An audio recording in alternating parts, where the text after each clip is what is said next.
Hello बच्चों, तो आज लॉ ऑफ मोशन का लास्ट पार्ट है। चलिए आज उसको भी हम समझ लेते हैं और फिर उसके बाद अगर आपको कोई भी डाउट बचा रहे तो प्लीज़ मुझे कमेंट में बताना ताकि मैं उसको और थोड़ा आपके लिए क्लियर कर सकूं। ठीक है, तो चलो देखते हैं। Equations of motion using the graphical method.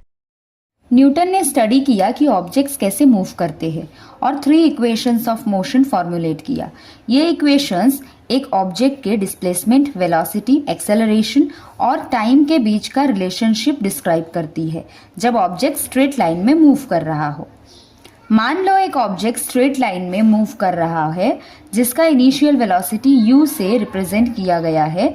कुछ टाइम t के बाद एक्सेलरेशन a के वजह से ऑब्जेक्ट फाइनल वेलोसिटी v तक पहुंचता है। इस मोशन के दौरान ऑब्जेक्ट का डिस्प्लेसमेंट s होता है जो कि 3 इक्वेशंस फॉलो करता है। First, velocity time equation v is equal to u plus at। ये इक्वेशन दिखाता है कि कैसे वेलोसिटी टाइम के साथ चेंज होती है। Second, displacement time equation s is equal to ut plus half at square. ये इक्वेशन डिस्प्लेसमेंट और टाइम के बीच का रिलेशन बताता है जिसमें एक्सेलरेशन का इफेक्ट भी कंसिडर किया गया है। Third, velocity displacement equation v square is equal to u square plus 2as। ये इक्वेशन वेलोसिटी और डिस्प्लेसमेंट को कनेक्ट करती है बिना टाइम को डायरेक्टली इन्वॉल्व किए। Equation relating velocity and time. तो चलो अब हम इन इक्वेशंस को ग्राफिकल मेथड से समझने की कोशिश करते हैं। फिगर 1.9 दिखाता है कि यूनिफॉर्मली एक्सेलरेटिंग ऑब्जेक्ट की वेलोसिटी टाइम के साथ कैसे चेंज होती है। ऑब्जेक्ट ग्राफ के पॉइंट डी से स्टार्ट होता है इनिशियल वेलोसिटी u के साथ। इसकी वेलोसिटी इंक्रीज होती रहती है और टाइम t के बाद ये पॉइंट b के बाद वेलोसिटी v तक पहुंचता है। Initial velocity of the object u is equal to od. Final velocity of the object v is equal to oc. Time taken t is equal to oe. Now derivation. Acceleration a is given by the formula a is equal to change in velocity upon time. So a is equal to final velocity minus initial velocity upon time. तो a is equal to होगा oc minus od upon t.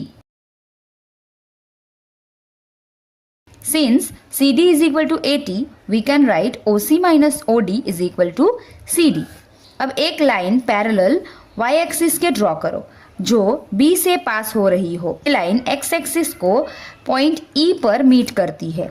एक और line x axis के parallel draw करो जो point D से पास करती हो।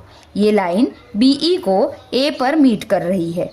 ग्राफ से BE is equal to AB plus AE क्योंकि AB is equal to CD और AE is equal to OD। तो V is equal to CD plus OD, therefore V is equal to AT plus U। Rearrange करने पर V is equal to U plus AT। ये first equation of motion है जो show करती है कि velocity time के साथ कैसे चेंज होती है जब ऑब्जेक्ट यूनिफॉर्म एक्सेलरेशन में मूव होता है। Equation relating displacement and time. मान लो एक ऑब्जेक्ट यूनिफॉर्म एक्सेलरेशन a के साथ मूव कर रहा है और टाइम t में डिस्टेंस s कवर करता है। वेलोसिटी टाइम ग्राफ फिगर 1.9 से total distance travelled quadrangle DOEB के एरिया के बराबर होता है। s is equal to area of quadrangle DOEB। ये क्वाड्रेंगल एक रेक्टेंगल DOEA और एक ट्रायंगल DAB से बना है, इसलिए S is equal to area of rectangle DOEA plus area of triangle DAB होगा। Therefore S is equal to AE into OE plus half AB into DA। Substituting values AE is equal to initial velocity u, OE is equal to time t, DA is equal to t, AB is equal to AT। Since AB is equal to CD, therefore S is equal to UT plus half AT into T. Therefore S is equal to UT plus half AT square. ये Newton का second equation of motion है जो displacement, initial velocity, acceleration और time के बीच का relation दिखाता है। Equation relating displacement and velocity.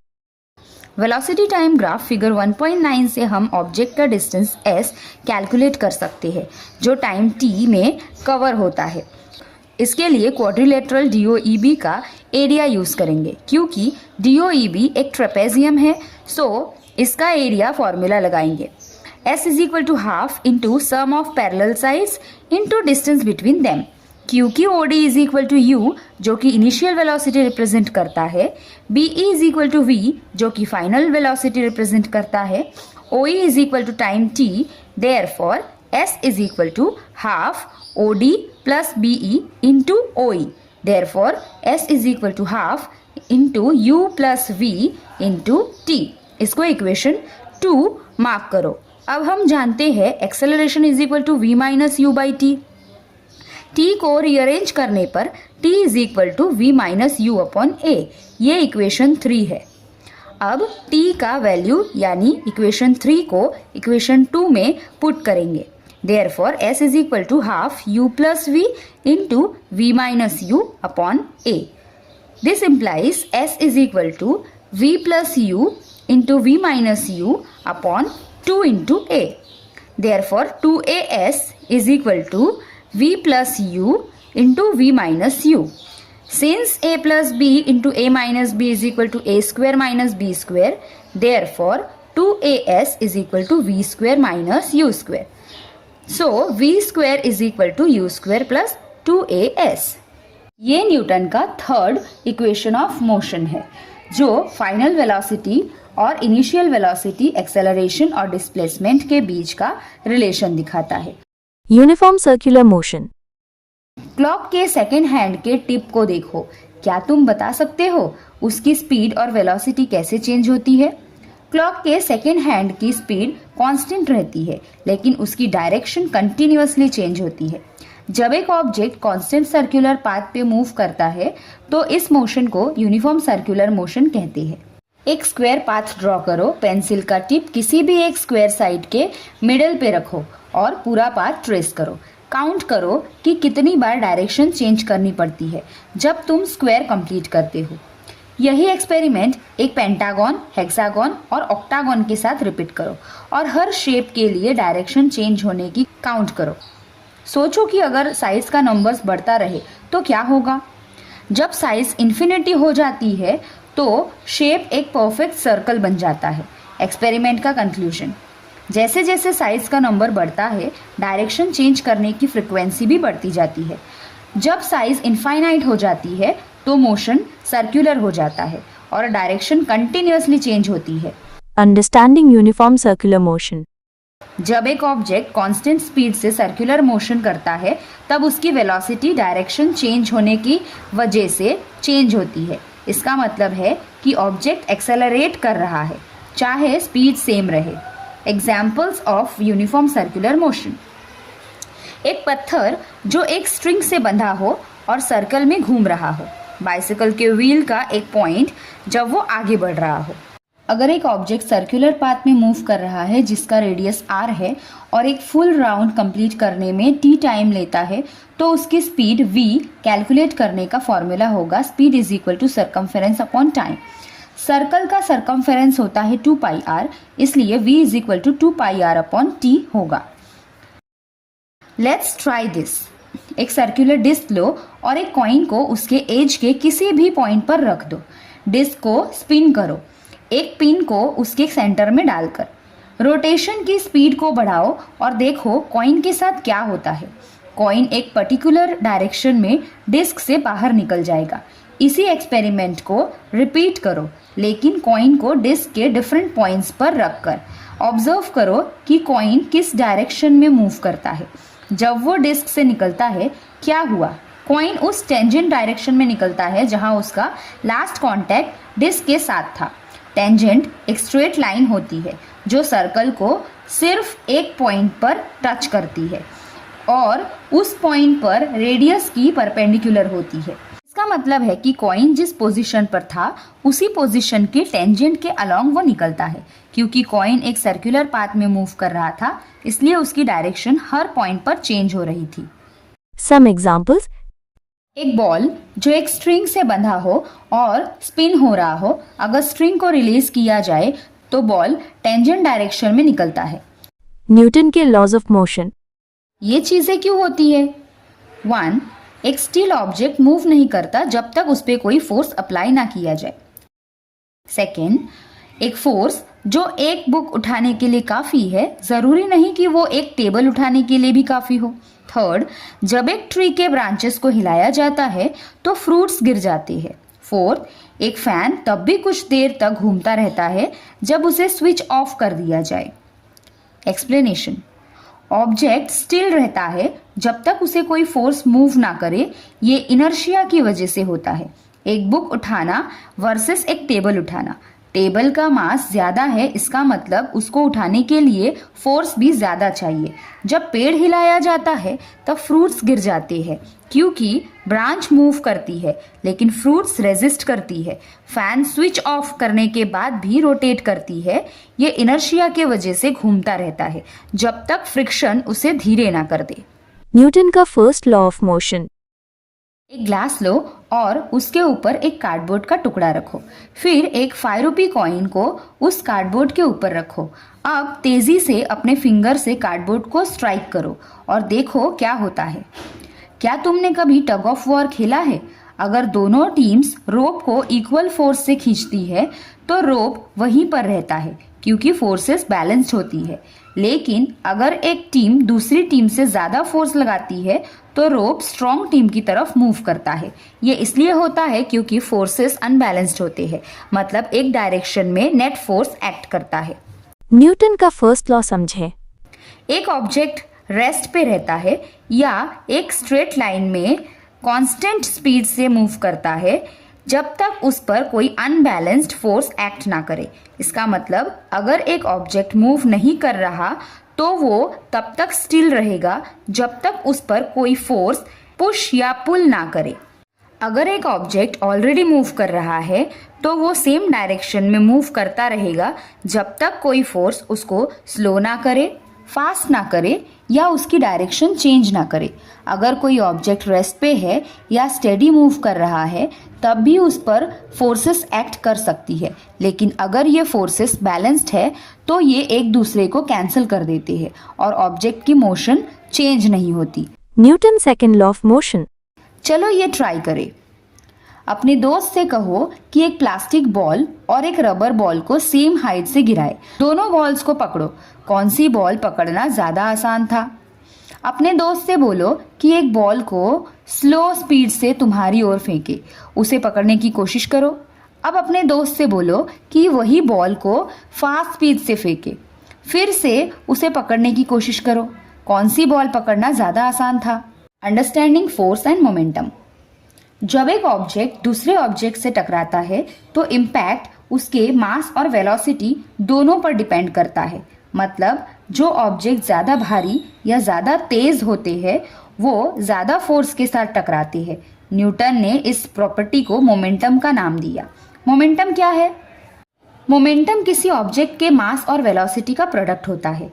ये एक वेक्टर क्वांटिटी है जिसका मतलब है इसका एक मैग्नीट्यूड होता है और एक डायरेक्शन होती है। मोमेंटम की डायरेक्शन हमेशा ऑब्जेक्ट की वेलोसिटी की डायरेक्शन में होती है। एसआई सिस्टम में मोमेंटम को केजी मीटर पर सेकेंड में मेजर करते हैं। सीजीएस सिस्टम में ग्राम सेंटीमीटर पर सेकेंड होता है। अगर एक ऑब्जेक्ट की वेलोसिटी चेंज होती है किसी अनबैलेंस्ड फोर्स की वजह से तो उसका मोमेंटम भी चेंज होता है। कितना फोर्स चाहिए मोमेंटम चेंज करने के लिए, ये डिपेंड करता है कि ये चेंज कितनी जल्दी हो रहा है। न्यूटन का second law of motion. Momentum के चेंज होने की रेट हमेशा अप्लाइड फोर्स के प्रोपोर्शनल होती है और मोमेंटम का चेंज फोर्स के डायरेक्शन में होता है। चलो एक एग्जाम्पल से समझते हैं। एक ऑब्जेक्ट जिसका मास m है वो एक इनिशियल वेलोसिटी u से मूव कर रहा है। अगर एक फोर्स F सेम डायरेक्शन में t टाइम तक लगाया जाए तो ऑब्जेक्ट की वेलोसिटी v हो जाती है। इसलिए इनिशियल मोमेंटम होगा m इंटू यू और final momentum m into v। Therefore, rate of change of momentum is equal to change in momentum upon time or change in momentum is equal to final momentum mv minus initial momentum mu. Therefore, rate of change of momentum is equal to mv minus mu upon t which is equal to m into v minus u by t. क्योंकि v minus u by t is equal to acceleration होता है इसलिए force is equal to m into a. मतलब force equal होता है mass into acceleration के। Example, अगर हम सेम फोर्स दो अलग अलग मास वाले ऑब्जेक्ट पर सेम टाइम के लिए अप्लाई करें तो जो हल्का ऑब्जेक्ट होगा वो ज़्यादा फास्ट मूव करेगा और जो भारी ऑब्जेक्ट होगा वो धीरे मूव करेगा। लेकिन दोनों का टोटल मोमेंटम चेंज सेम होगा क्योंकि फोर्स दोनों पर इक्वली एक्ट कर रहा है। इन एसआई सिस्टम फोर्स की यूनिट है newton N। 1 newton is equal to 1 kg metre per second square. In CGS system force की यूनिट है dyne. 1 dyne is equal to होता है 1 gram centimetre per second square. 1 newton equals होता है 10⁵ dynes. Newton का third law of motion. चलो ये try करें। एक प्लास्टिक की बोट लो और उसके पिछले हिस्से में एक बलून को फुलाओ और उसे उस होल के साथ अटैच करो। बोट को पानी में रखो और बलून को छोड़ दो। जब बलून से हवा बाहर निकलती है तो बोट के साथ क्या होता है? क्यों? हम पहले ही ये समझ चुके हैं कि फोर्स का ऑब्जेक्ट पर क्या असर होता है पहले के दोनों लॉज के थ्रू। अब न्यूटन का थर्ड लॉ ये बताता है फोर्सेस हमेशा पेयर्स में आती है। जब एक ऑब्जेक्ट दूसरे पर फोर्स अप्लाई करता है तो दूसरा ऑब्जेक्ट भी इक्वल और ऑपोजिट फोर्स पहले ऑब्जेक्ट पे अप्लाई करता है। पहले वाले ऑब्जेक्ट के लगाए फोर्स को एक्शन फोर्स कहते हैं और दूसरे के लगाए फोर्स को रिएक्शन फोर्स कहते हैं। हर एक्शन फोर्स के साथ एक equal and opposite reaction force होती है जो सेम टाइम पर होती है। एक्शन और रिएक्शन फोर्सेस के इंपॉर्टेंट पॉइंट्स। 1. एक्शन और रिएक्शन दो तरह की फोर्सेस होती है। 2. ये हमेशा पेयर्स में होती है, एक के बिना दूसरा एग्जिस्ट नहीं कर सकता। 3. एक्शन और रिएक्शन फोर्सेस एक ही टाइम पर एक्ट होती है। 4. ये अलग अलग ऑब्जेक्ट्स पर एक्ट करती है, इसलिए एक दूसरे को कैंसिल नहीं करती। Law of conservation of momentum. सोचो दो ऑब्जेक्ट्स है A एंड B। A का मास m1 इनिशियल वेलोसिटी u1 से मूव कर रहा है। B का मास m2 इनिशियल वेलोसिटी u2 से मूव कर रहा है। बिफोर कोलिजन ऑब्जेक्ट A का momentum is equal to m1 into u1 होगा और B का momentum is equal to m2 into u2 होगा। अब मान लो ये दोनों ऑब्जेक्ट कोलाइड करते हैं तो ऑब्जेक्ट B की वजह से ऑब्जेक्ट A पर एक फोर्स F1 लगता है और A की वेलोसिटी चेंज होकर v1 हो जाती है। आफ्टर कोलिजन ऑब्जेक्ट A का momentum is equal to m1 v1 हो जाएगा। न्यूटन्स थर्ड लॉ के अकॉर्डिंग ऑब्जेक्ट A भी ऑब्जेक्ट B पर एक ऑपोजिट फोर्स F2 लगाता है जिससे B की वेलोसिटी चेंज होकर v2 हो जाती है। इसलिए कोलिजन के बाद B का मोमेंटम इक्वल होगा m2v2। अब न्यूटन का सेकेंड लॉ अप्लाई करने पर मिलता है ऑब्जेक्ट A पर लगने वाला फोर्स F1 है जो इक्वल है m1a1 के और B पर force F2 is equal to है m2a2 के। क्योंकि F1 इज इक्वल टू होगा माइनस F2, इसीलिए वैल्यू पुट करने पर मिलेगा m2 into v2 minus u2 is equal to minus m1 v1 minus u1। Rearrange करने पर मिलेगा m2 v2 plus m1 v1 is equal to m1 u1 plus m2 u2। Therefore total momentum after collision is equal to total momentum before collision, जिसका मतलब है अगर कोई external force apply नहीं होता तो ऑब्जेक्ट्स का टोटल मोमेंटम कोलिजन के पहले और कोलिजन के बाद सेम रहता है। एक ऑब्जेक्ट मोमेंटम लूज करता है जबकि दूसरा मोमेंटम गेन करता है, लेकिन टोटल मोमेंटम कांस्टेंट रहता है। एग्जाम्पल, एक गन से बुलेट फायर करने पर फायर करने से पहले गन और बुलेट दोनों रेस्ट में होते हैं तो उनका टोटल इनिशियल मोमेंटम 0 होता है। फायर करने के बाद बुलेट फॉरवर्ड वेलोसिटी v1 से मूव करती है और गन बैकवर्ड वेलोसिटी v2 से मूव करती है। इस बैकवर्ड मूवमेंट को रिकॉइल कहते हैं। Law of conservation of momentum apply करने पर m1 v1 plus m2 v2 is equal to 0 मिलता है। रीअरेंज करने पर रिकॉइल वेलोसिटी ऑफ गन मिलेगी v2 which is equal to minus m1 upon m2 into v1। क्योंकि गन का मास bullet से बहुत ज़्यादा होता है इसलिए उसकी रिकॉइल वेलोसिटी बुलेट की वेलोसिटी से काफ़ी कम होती है। तो उम्मीद करती हूँ आप लोगों को ये वीडियो समझ में आया होगा और अगर चैप्टर में कुछ भी डाउट है तो प्लीज़ मुझे कमेंट पे बताना, और जो भी आपका क्वेश्चन है वो मुझे कमेंट पे पूछना, ठीक है? मैं वहाँ पे आपको रिप्लाई दूँगी। बाय।